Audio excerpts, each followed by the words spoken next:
Hey guys, welcome back to another episode of 49ers Playbook. I'm Johnny Dell, and this is Johnny Dell's Football Academy. In this episode, we're going to take a look at the great play by the secondary in this past game against the Green Bay Packers. Along with the D-line, the 49ers secondary was able to hold Aaron Rodgers to career worst in several categories. And it wasn't one player or any one thing. One thing that has been surprising to some 49ers fans this year is just how well the secondary has played. This is the exact same personnel group from last season that seemed to get beat frequently last year. Has it been just the pass rush? While that has certainly helped, the guys in the secondary are also playing at a really high level. What we are seeing is a marriage of good pass rush and good secondary play. The secondary trusts the front to get to the quarterback early, which allows them to take things away. The front also knows that the secondary is going to hold up for at least a few seconds, so it allows them to utilize more stunts and to set blockers up for their pass rush moves. When you have both working well, it's been crazy to see just how good this 49ers passing defense has been. In fact, they're on pace to be one of the all-time greatest passing defenses in the history of the NFL, which is remarkable in today's game that favors the passing game so much. But with all that being said, let's dive into some film. The first series of plays I'm going to show are going to highlight Jimmie Ward.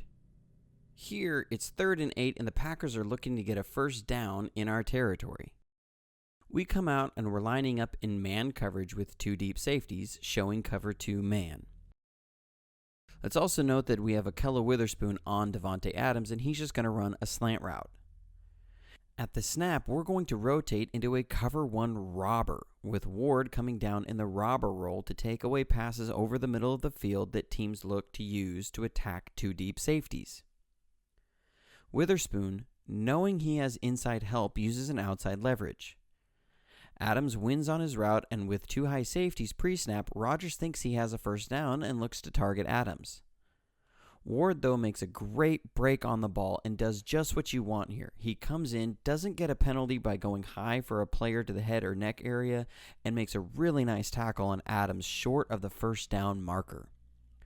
A lot of safeties take bad angles or don't make secure tackles here, but Ward does a real nice job in space of reading, reacting, and making a tackle short of the line to gain. This was huge as it set up 4th and 1, which the Packers went for and didn't convert. This is a play that might not seem like a lot, but I love his situational awareness and holds Green Bay to a short gain. The Packers are going to come out and run a slide concept, something we should all be very familiar with. Ward is the box safety, and he's on the backside. One thing notable is how good Aaron Rodgers is on these fakes. He fakes with both hands, which allows him to switch hands with the ball and show an empty hand off the play fake.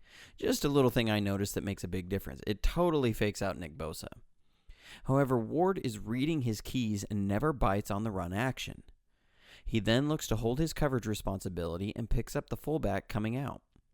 As Rodgers rolls out, he does just what you want a quarterback to do when the quick throw is taken away. He attacks the underneath defender. By attacking forward, he's putting Ward into conflict. He has to either cover the fullback or cover the quarterback. How many times have we seen defenders in this situation take off after the quarterback just to see the quarterback flip it to the receiver, who then picks up 10 yards or more? What Ward does is recognize that the quarterback is out of the pocket, so he attacks the receiver. There's no illegal contact if the quarterback is out of the pocket. He attacks the outside shoulder of the fullback and then looks to occupy him while cutting off Rodgers' running lane. Instead of giving up 10 yards on a scramble or 10 yards on a throw to the fullback, Ward is able to play both, and Rodgers only gets 4 yards. While it seems like a simple thing, it's a situational awareness that not many players show in this situation. The next play is one many of us saw on the broadcast, but it's still worth talking about.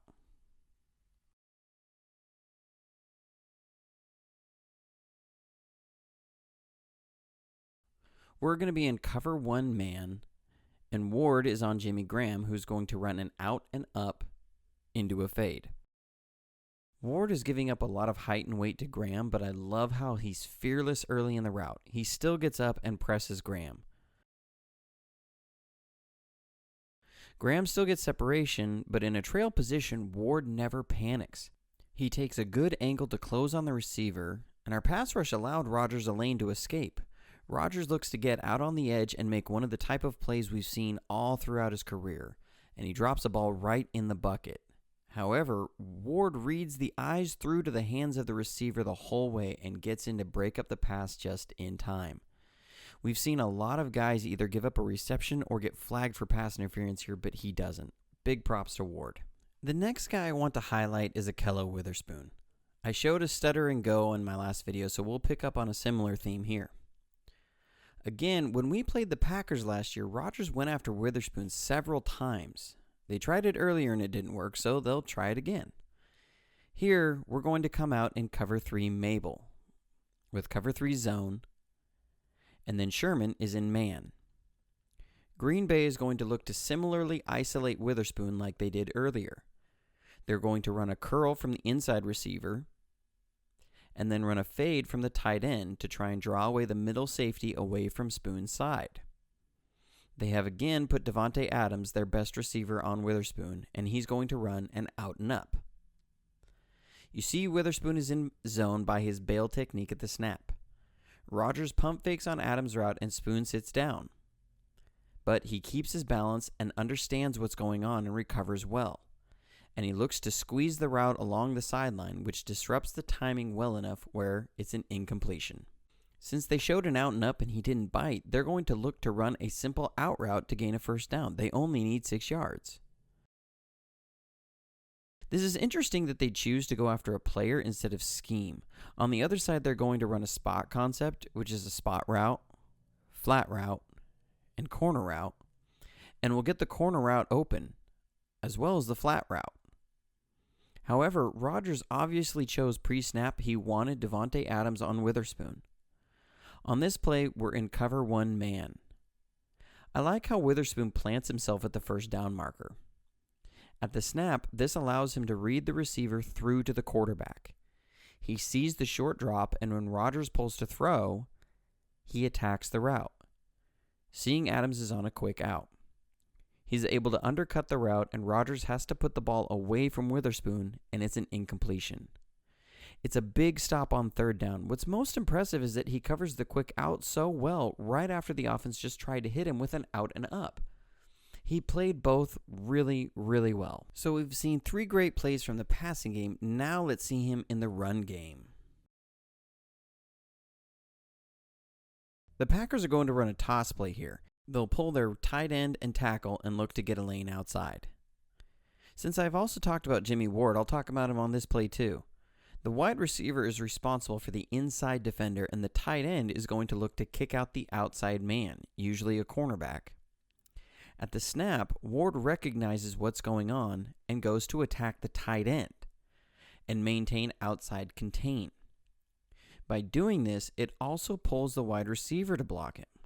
That's a selfless play by Ward as it occupies 2 blockers and sets an edge. That's a heck of a job. This frees up Witherspoon. Early in his career, Spoon didn't fill these holes well on the outside. Here, he sees the hole and fills it. While he doesn't make the tackle, he forces the ball carrier to make a move and slows him down enough for reinforcements to arrive. And it's only a 2-yard gain. On this play, I just want to give Emmanuel Moseley some love. You know, he's probably going to lose his starting spot to Witherspoon, but he played really well in Witherspoon's absence and played really well in this game too. Here, we're going to look like cover 3 before the snap. We'll go into cover 2, and he's going to be in cloud coverage. The rest of the defense holds up well on their routes, and Rodgers just has to check it down. See, now Emmanuel Moseley's in space versus receiver, and he comes up and he makes a solid tackle. While that can seem like no big deal, we've seen some really poor tackling here over the last couple of years, and so to see things like this from guys all across the secondary, throughout the depth chart, that's a great resource to have, to know if you have a guy who goes down that you can put somebody in the game that not only will hold up well against coverage, but will also be able to come up and make tackles when they're in space. And so this is one reason why our pass defense has been so great this year. We've had amazing play by our defensive backs. Well, that's it for this episode, guys. I hope you enjoyed it. Stay tuned later this week for an episode looking some more in-depth at some of the guys in the front 7 before we look at a few plays from the offense. If you'd like to support the channel in any way, I'll have links for those below in the description. And as always, you can follow me on Twitter at Johnny Dells. That's Johnny Dells with no H. Also, if you're interested, sometime between Wednesday and Thursday, I will have a special Texans episode. I know you're probably thinking, what in the world, a Texans episode? It's for a good friend of mine, Cody, who is a diehard Texans fan, and he's asked me if I would please do one of these videos on his team. And so I'll be putting that out sometime over the next few days. So if you see that, that's what that's all about. Anywho, thanks for tuning in. Have a happy Thanksgiving, and go Niners!